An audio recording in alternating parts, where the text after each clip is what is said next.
Monster Party for the NES was one of those consistent rental games for me as a kid. The gameplay was solid and the setting had a unique charm to it with its creepy atmosphere. And the game was just challenging enough that I could make good progress with it, but never got very far in the game.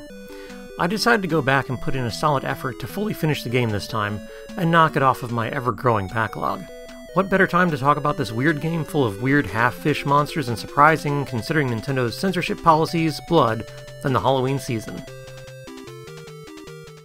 Monster Party is a side-scrolling platform game that sees you take on the role of Mark, an ordinary kid who is selected by this monster Bert to come rescue his planet.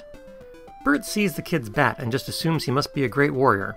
There's some weird stuff in this intro, starting with the kid staring up at what he thinks is a shooting star but is actually Bert, and the light cast from it is causing his eyes to tear up.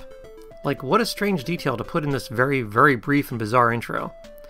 That's followed by a scene where Bert really needs to learn about consent, because he just merges with the kid without warning. No Bert, bad monster. When I was a kid, I always remembered this game being very dark and creepy, and a lot of that comes from the event that happens shortly in the first world. You've got a pretty standard looking platformer level here with a cool sounding soundtrack playing, but when you cross this one spot, for whatever reason, everything changes to look absolutely horrifying.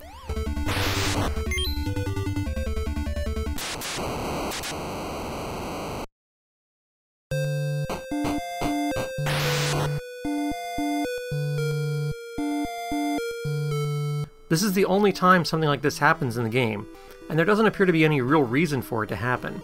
I can only assume it's meant purely to surprise the player early on and tell them that this is going to be a much weirder adventure than you may have guessed, though if anyone saw the shrimp and onion ring bosses that paraded by during the title screen, they might have already guessed to expect the unexpected. The background is now filled with grinning heads with eyes dripping out, these weird dog things that freaked me out for some reason as a kid, and the trees look like something out of a nightmare. Now it's time to fight Audrey 2. Anyone that's played this game before knows that the wild and wacky bosses are a big draw of this game. Here we seem to have a monster that is clearly inspired by Audrey 2 from Little Shop of Horrors, though instead of a fly trap, now it's a pitcher plant. This boss battle helps introduce the player to one of your most interesting game mechanics in its arsenal, hitting something with your bat swing. The Not Audrey 2 will throw bubbles towards you, and you're able to swing your bat and knock them back at the monster. If you hit the bubble at the right angle, you can aim where you'll knock it back at, and should be able to get rid of the boss with relative ease. As I played through this game in 2024, I found this to still be a very enjoyable mechanic, and one that I'm surprised we haven't seen more of in other games, or maybe in newer indie games that borrow ideas from retro games in new fun ways. Let's explore the bat idea more.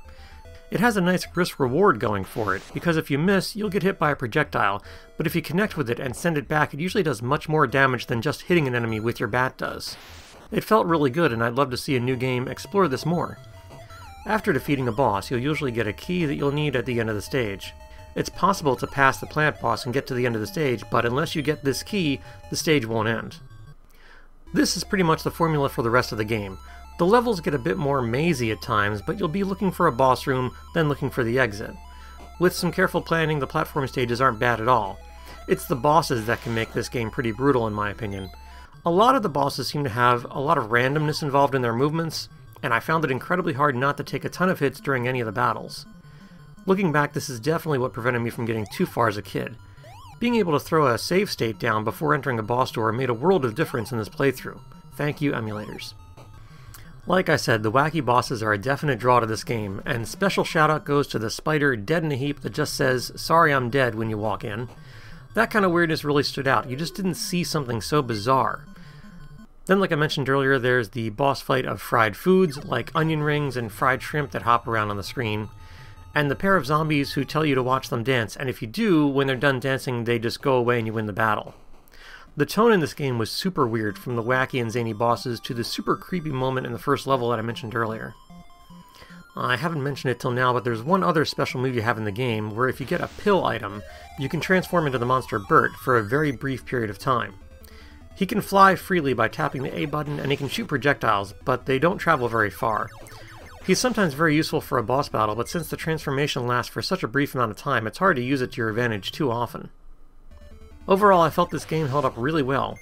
Each level and boss encounter felt unique, and while I think the random movements of the bosses make them a bit too hard at times, The game doesn't feel impossible to get through, especially with a save state shortly before each boss battle. It gets a boosted recommendation this time of year too, as it's a great NES Halloween title. Thanks for watching, and let me know your Monster Party memories in the comments below. Was it a childhood favorite? Can you beat the bosses no problem? Or did you have to return as an adult, using an emulator to finally see the end?